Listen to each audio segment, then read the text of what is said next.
হ্যাঁ, হ্যাঁ, জানি তো। ঝিঙেটা দেখলেই খাবার পাতে মুখটা একদম বেজার হয়ে যাবে, তাই না? তবে আজকে ঝিঙের যে রেসিপিটা শেয়ার করব, এটা একদিন খেয়ে দেখো তো। আশা করি ঝিঙের ওপর যে রাগ সেটা একটু হলেও কমে যাবে। যারা ঝিঙে ভালোবাসো না তারাও এই রেসিপিটা খুব ভালোভাবে খেয়ে নেবে। আর যারা ভালোবাসে তাদের তো কথাই নেই। চলো ঝটপট তোমাদের সাথে রেসিপিটা শেয়ার করি। দেখো তো ভালো লাগে কিনা। যদি ভালো লাগে তাহলে কখনো একবার বানিয়ে দেখো। মটর ডাল ভিজিয়ে রেখেছিলাম রাত্রিরের থেকে, সেই মটর ডালটাকে জল ছাড়া এরকম শুকনো পেস্ট করে নিয়েছি, কিচ্ছু দিইনি এর মধ্যে। এরপর দিয়ে দিচ্ছি নুন আর একটু হলুদের গুঁড়ো, ভালো করে মেখে নিচ্ছি। এবার এই মটর ডালটা দিয়ে ছোট্ট ছোট্ট বড়া ভেজে নেব। ঠিক যেরকম বড়ির সাইজ হয় সেরকম ছোট ছোট বড়ির সাইজের বড়া ভেজে নিলাম। বড়াটাকে কিন্তু সর্ষের তেলে ভাজবে, তবেই বড়ার টেস্ট খোলতাই হবে, তাই না? ছোট ছোট বড়াগুলো ভেজে নিয়ে বড়াগুলোকে তুলে রাখবো। আর বড়াগুলো তুলে রাখার পর কয়েকটা বড়া নিজের মুখে চালান করে দিতেও ভুলো না কিন্তু, কারণ এই গরম গরম বড়ার টেস্টই আলাদা। বড়াগুলো ভাজা হয়ে গেলে এরপর চলে যাব আমাদের মেন রান্নায়।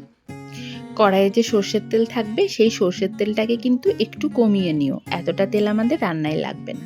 ফোড়নে দিয়ে দিচ্ছি একটু গোটা সর্ষে, শুকনো লঙ্কা, আর দিয়ে দিলাম একটু আদা গ্রেট করা। তারপর একটু বড় বড় টুকরো করে কেটে রাখা ঝিঙেগুলো দিয়ে একটু নুন দিয়ে ভালো করে নাড়াচাড়া করে গ্যাসের ফ্লেম মিডিয়ামে করে ঢাকা দিয়ে ঝিঙেগুলোকে সেদ্ধ হতে দেবো। ঝিঙে থেকে তো প্রচুর জল বেরোয়, তাই আলাদা করে জল দেওয়ার দরকার নেই, একটু নুন দিলেই ঝিঙেগুলো সুন্দর সেদ্ধ হয়ে যাবে। যতক্ষণ ঝিঙেগুলো সেদ্ধ হবে একটা মশলা রেডি করে নিচ্ছি। একটু সাদা সর্ষে আর একটু পোস্ত একটু মিহি করে বেটে নিয়েছি।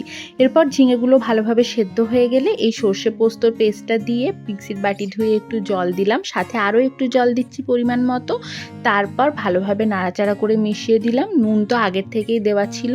এরপর দিয়ে দেব একটু স্বাদ মতো চিনি, তার জন্য আমি বাতাসা ব্যবহার করছি। মাঝে আর একটু ঢাকা দিয়ে সেদ্ধ করে নেব। তারপর এর মধ্যে দেব ভেজে রাখা বড়াগুলো দিয়ে আরও খানিকক্ষণ ঢাকা দিয়ে রাখলাম। আর এদিকে একটু পাঁচফোড়ন শুকনো খোলায় ভেজে সেটাকে গুঁড়ো করে নিয়েছি।